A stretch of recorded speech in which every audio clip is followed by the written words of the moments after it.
வணக்கம். தமிழக வெற்றிக் கழகத்தின் மதிப்பிற்குரிய தலைவர் தம்பி விஜய் அவர்களை சந்தித்து பொன்னாடை அணிவித்து நீயும் முதல்வராகலாம் என்கிற புத்தகத்தை கொடுத்து தாவேக்காவில் இன்று என்னை நான் இணைத்து கொண்டேன். 6 ஆண்டு காலம் எந்த அரசியல் கட்சியிலும் என்னை இணைத்து கொள்ளாமல் திராவிட இயக்கத்தின் சொற்பொழிவாளர் என்று சொல்லி பெரியார் அண்ணா லட்சியங்களை பேசி வந்த நான் இன்றைக்கு தாவேக்காவில் இணைத்து கொண்டு நாடு முழுக்க தாவேக்காவினுடைய ஒரு பிரச்சாரகனாக பவனி வர தம்பி விஜய் என்னை அனுமதித்திருக்கிறார். என்னை பார்த்த நிமிடத்தில் நான் உங்கள் ஃபேன் என்று சொல்லி அவர் சொன்ன நிமிடத்தில் நான் மெய்சிலிர்த்து போனேன். இப்படி ஒரு அங்கீகாரத்தை தம்பி தருவார் என்று நான் எதிர்பார்க்கவில்லை. டெல்லி சுப்ரீம் கோர்ட் கரூர் துயரத்திற்கு சிபிஐ என்கொயரி என்று உத்தரவு போட்ட அன்று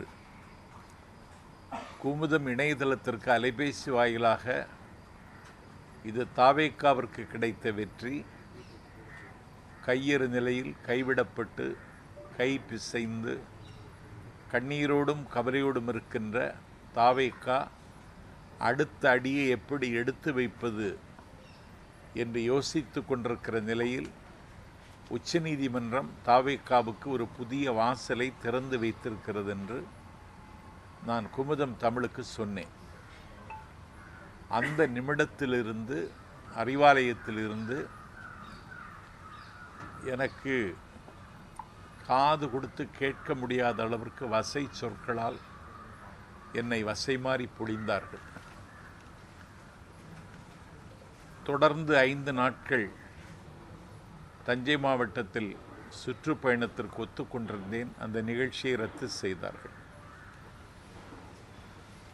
7-8 அறிவுத்திருவிழா என்கிற பெயரில் வள்ளுவர் கோட்டத்தில் காலத்தின் நிறம் கருப்பு சிவப்பு என்ற நூலை வெளியீட்டு விழாவும் 44 சொற்பொழிவாளர்கள் கலந்து கொண்ட 10 அமர்வும் வள்ளுவர் கோட்டத்தில் நடந்தது.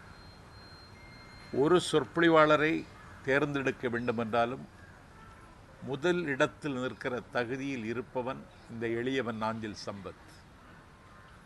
என்னை திட்டமிட்டு நிராகரித்தார்கள். அதற்கு பிறகு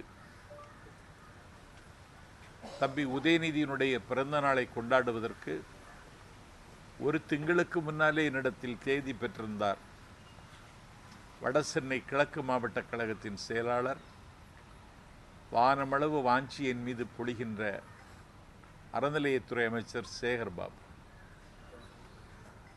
அந்த நிகழ்வில் கடந்த 28ஆம் தேதி கொரட்டூரில் வந்து நான் பேசினேன். அந்த நிகழ்வில் அண்ணன் ஜெகத் ரட்சகன், இயக்குனர் கரு பழனியப்பன், திராவிடர் கழகத்தினுடைய துணை பொதுச் செயலர் மதிவதினி ஆகியோர் கலந்து கொண்டார்கள்.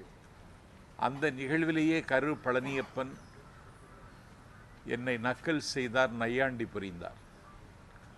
அதற்கு 5 நாளைக்கு முன்னால் திராவிட இயக்க தமிழர் பேரவை தலைவர், நான் பெரிதும் மதிக்கின்ற அண்ணன் பேராசிரியர் சுபவி, திமுக மேடையிலேயே என்னை குறைத்து பேசினார்.